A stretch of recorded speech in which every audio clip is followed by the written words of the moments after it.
If you want to enter into a straight footlock, you want inside leg control with your legs, okay? One of the best ways to make sure that they can't get to your leg is all he has to do is pummel one leg inside. If he can pummel both legs inside, now I am in danger of him attacking my legs, okay? It's just like arm pummeling, right? Pummeling for underhooks, right? We're pummeling for the inside leg position. And it's the same whether I'm standing, if he's inside, I'm in danger of him getting underneath me for the legs. So again, I want at least one in here. And if I'm inside, he's in danger, okay? And so looking for that inside leg position. So for right now, we're just gonna do a simple thing. I'm gonna get my inside leg position here. I'm gonna control an ankle, and I'm just gonna kind of butt scoot underneath him. So I'm gonna come close, boom, and I'm going to take, on the side I'm holding the ankle, I'm gonna straighten that leg through, okay? And that foot is gonna come up and over, and I want my toes pointed out, okay? On the other side, I'm gonna hook underneath him, and I'm gonna pinch the other side of his knee on this side. So really, if you're pinching, you want this one here, but I want my foot on this side, okay? And I'm gonna hook my foot here. I have my inside leg position. I'm gonna control the ankle. I'm gonna scoot in here. Okay, this foot hooks. My toes can almost go to the mat. My knee here pinches on his inner thigh. And I like to connect my knee and my ankle to completely have control. Ideally, I want my belly button and his kneecap pointed in the same direction. So I don't want to be kind of sideways on his leg. Usually, with this inside control here, once this hooks over, if you pinch tight with this, it'll point his kneecap wherever your belly button points. Okay, if you're loose here, then it twists a lot. Okay, so this is kind of the basic foot lock, leg lock position that you would use for attacking the leg lock. And if you noticed, we did some sweeps the other day where you end up here. So this is why we're doing this. We're going to do the footlocks today. Okay, before we actually attack the footlock, the first thing I want you to understand is how to regain good position when the footlock's just not there. Okay, so being able to come up and remain in top position, it's like attacking an armbar from mount and losing it and having them come up in your guard. You've just lost a super advantaged position. If I was standing and I'm on top and I attack a leg lock, or even if I attack a leg lock, I want to come up in a better position than I would have. You know, I don't want him on top, right? So if I'm just not getting to the ankle, or it's just not there, or whatever, what I'm going to do is I'm going to take my the far side arm, and I'm going to cup the knee, and I'm going to keep his knee. What I want is I want to keep his leg on top of my leg. Okay, once I have that, if I crunch forward and put my hand on the mat, it's going to be like a technical stand-up. This foot slides backwards, but I want to, with this hand, I'm just keeping his leg shelved on top of my thigh. Okay. The reason I do that is because if I just get up like this, he's going to get up on his knees too.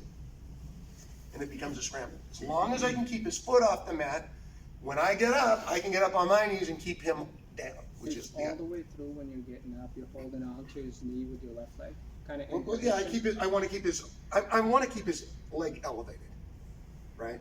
And so what I'm doing is I'm keeping pressure to keep his leg shelved on top of my leg. We're just going to practice just getting into the position, getting a nice tight squeeze in the position, and then sitting up back to our knees. So we're here.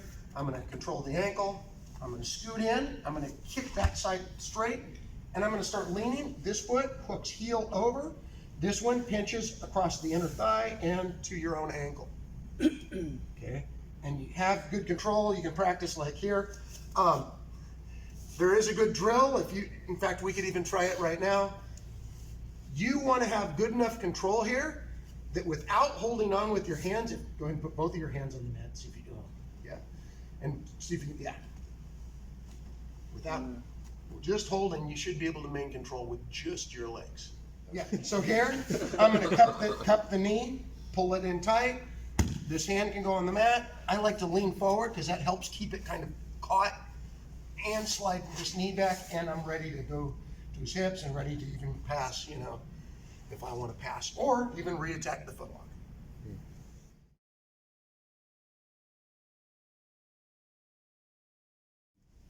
So what you're trying to do is you're trying to isolate his foot so that you're totally attacking the ankle joint, right? So what I see a lot of people do is they go here and then they go like this, but look at, my arm is actually against the back of his calf. So the real trick is I need to line up my shoulder and my wrist, and I want to catch his foot kind of right here under the curve of my thumb. So I'm going to scoot this up, all right? And the trick is, if I squeeze it down here, he can pull his foot out. Because that's the other thing. I want his toes behind my shoulder. So first step is I want to pull his toes as high up behind my shoulder as I can. And look at, my elbow can stick out, right? He can't, even though there's all this space here, if he tried to pull his foot out, as long as I keep it high, he's not going to pull it out. Unless he twists his heel in. Twist your heel towards my ribs. Then it'll come out. So the way you block his heel is with your ribs. So if I'm here, I want to suck this up high into my armpit, and I want to block the inside, him turning it inside, with my ribs, okay? If he tries to turn to the outside, it's not going to help. The footlock's still there, okay? So we're sucking this up here. Now look at, if you're leaning backwards too much, you're not lining up your shoulder and your wrist on his ankle, okay? What you need to do is crunch forward. See how by bringing it forward, I'm actually lining them up. Now what I'm going to do is I'm going to walk my hand up this near side collar. Just like this. And that kind of helps lock it into place. Now a slight pinch with my elbow will keep his heel tight against my ribs, and I don't even have to pinch it super tight yet. Okay? And now I have his ankle isolated. Okay? So here's the real trick. I'm coming in, right? I'm going to go ahead and hug, but look at where I'm hugging right now is not at his ankle, okay? And if I try to lean back to get to his ankle, my shoulder moves, but my wrist doesn't line up, okay? So the thing that you should concentrate on lining up is your wrist to their heel, okay? And that's how you hit the sweet spot. Now, the way you do that is you crunch forward like I'm trying to bring my forehead to his knee, and now I scoot like a shrimp, my butt backwards. I keep my head close to his knee, and then I slide. And then I will catch right at his heel. Now again, sometimes while you're doing that, this slides down. That's why we want a nice high grip. So even when I first start, I'm gonna come here, I'm gonna crunch forward and walk this hand as high up my collar as I can. I'm gonna keep the elbow flared, because if I squeeze here, I'm not gonna slide on his leg at all. My elbow's flared. I'm actually on the point of my elbow right now. Okay? So I'm going to crunch forward. My left foot's on the mat. I'm going to use that to scoot my butt back far as I can. I'm going to keep my head forward as I slide. Now, I'm going to pinch again. Okay? I'm still on my elbow.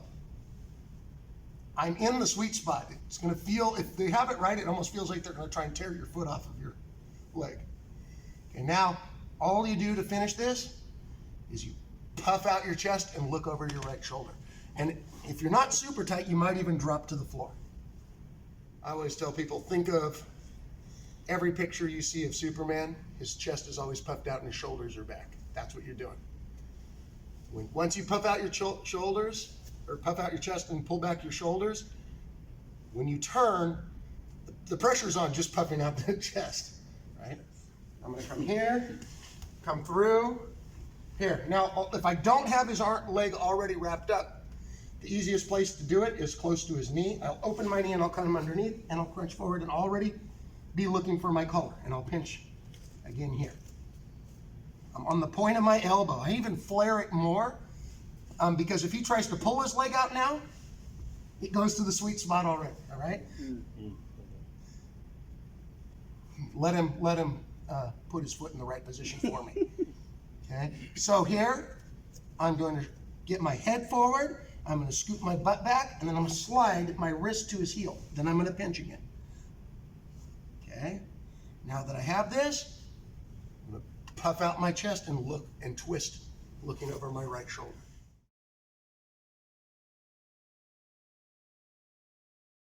If I have it here, It's almost, see how I have to bring my wrist down below my own body line? You have to hug across your body, right? If I'm getting my collar, look at where my wrist is. I can't go lower than that.